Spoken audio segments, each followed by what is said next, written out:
আপনার সাথে যে যাই যত বেশি যত বড় হিংসা বা অন্যায় করুক না কেন, আপনি কখনো তার প্রতিহিংসা বা প্রতি অন্যায় করার চেষ্টা করবেন না। আপনি যদি সেটা করতে চান বা করেন তাহলে অন্য কোনো দিক দিয়ে আপনার ক্ষতি হয়ে যাবে। আর আপনি সেটা থেকে যদি বিরত থাকেন তাহলে দেখবেন আল্লাহ নিজে থেকে আপনার চলার পথটাকে সহজ করে দিবে এবং নিজে থেকেই সাহায্য করবে। আপনি বুঝতেই পারবেন না আপনার সংসারে কে বা কিভাবে সাহায্য করতেছে, রিজিক কিভাবে দিচ্ছে, কিভাবে আপনার ইনকাম হচ্ছে। মোট কথা, আপনার যদি কেউ ক্ষতি চায় ভুল করেও আপনি স্বজ্ঞানে তাদের ক্ষতি করবেন না। কেউ আপনার ক্ষতি করছে, করতে দেন না, ক্ষতি করুক। কত বেশি আর করবে? আপনার হয়তো বা ১ মাসের ইনকাম বন্ধ হয়ে যাবে, ৬ মাসের ইনকাম বন্ধ হয়ে যাবে, কিন্তু ১ বছর পর ঠিকই ইনকাম হবে।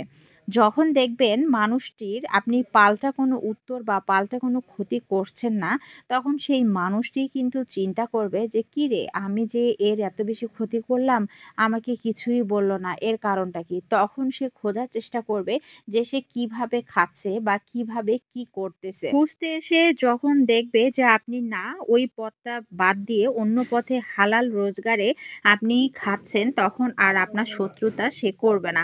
চিন্তা করবে যে তার শত্রুতা করে কোনো লাভ নেই, এই পথটাই তার কাছে ঠিক আছে, এটা আমার তার কাছ থেকে কেড়ে নিয়ে কোনো লাভ হবে না, কারণ সে অন্য পথেও ইনকাম করতে চায়। মোট কথা, আপনার একটা দরজা যদি বন্ধ হয়ে যায় আর একটা দরজা অটোমেটিক্যালি খুলে যাবে, কিন্তু যে আপনার ক্ষতি চাচ্ছে বা যে আপনার ক্ষতি করছে আপনিও যদি তার মতো না বুঝে অন্যের ক্ষতি করেন বা তার ক্ষতি করেন তাহলে কিন্তু আপনার কোনো দরজাই খুলে যাবে না। হ্যালো এভরিওয়ান, আসসালামু আলাইকুম। আমি প্রিয়া, নতুন একটি ব্লগে আপনাদের সবাইকে স্বাগতম জানাচ্ছি। অনেক দিন ব্লগ করা হয় না। মোট কথা, এত বেশি কাজের প্রেশার ছিল আর আমার বড় ছেলেরও পরীক্ষা শুরু হয়ে গেছে। তারপর হঠাৎ করে আমার মামা শ্বশুর মারা যাওয়ার পরে আমরা চলে গেলাম টুনির হাটে, যার কারণে আমি ভিডিও শ্যুট সেভাবে করতে পারিনি আর আপনাদের মাঝে সেগুলো শেয়ার করতেও পারিনি। তো আজকে ফ্রি ছিলাম, ভাবলাম একটু ভিডিও করাই যাক, যেহেতু আমি শোল মাছ রান্না করতেছি টমেটো দিয়ে একদম কষিয়ে, ভুনা ভুনা, কোনো ঝোল রাখবো না। আর সেই সাথে আমার হাজবেন্ড বলতেছে শোল মাছ দিয়ে নাকি পোলাও খেতে তার খুব ভালো লাগে, তাই তার জন্য রাতের বেলা এই শোল মাছ এবং পোলাওটা রান্না করে দিলাম। এখন আমার বাসায় যেটাই ভালো মন্দ রান্না হোক না কেন, আমার না খুব আমার শ্বশুরের কথা মনে পড়ে। কারণ বিয়ের পর থেকে দেখছি আমার শ্বশুর কিন্তু সবচেয়ে বেশি খাইতো, মানে কষা মাংস, কষা মুরগি, কষা মাছ, সব কিছু কষা কষা এবং মশলা ও তেল জাতীয় খাবারগুলো তিনি খুব বেশি পছন্দ করতেন। আমার এটা জানা ছিল উনিও কিন্তু শোল মাছের সঙ্গে পোলাও খুব পছন্দ করে।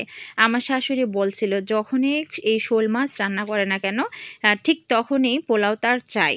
এই কারণে ভাবলাম যে আমরা খাবো, ওনারা খাবে না, এটা কেমন লাগে কেন জানি খুব বেশি মনে পড়তেছিল। তার উপর অনেক রাত হয়ে গেছে আর বাহিরে প্রচন্ড শীত, কিভাবে আয়ানকে নিয়ে যাব।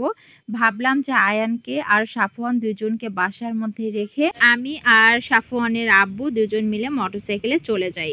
যেই ভাবা সেই কাজ। আমি এই তো বক্সের মধ্যে সব কিছু রেডি করে নিচ্ছি, বেশি নিব না, কারণ শ্বশুর বাড়িতে তেমন কেউ নাই, শাশুড়ি আর শ্বশুর। আর আমার শাশুড়ি তেমন বেশি খাইতেই চায় না, মানে অন্যের হাতের বলতে নিজের হাতের যা রান্না ডাল ভাত সেটাই খায়, অন্যের হাতে তেমন বেশি খাইতেও চায় না, যত ভালোই রান্না হোক না কেন। আর আমার শ্বশুর সবার হাতের রান্না খায়, উনি পছন্দ করেন, যার কারণে আমার শ্বশুরের জন্য আর কি বেশি করে নিয়ে নিলাম। সবাই ভালো থাকবেন, টাটা, আল্লাহ হাফেজ।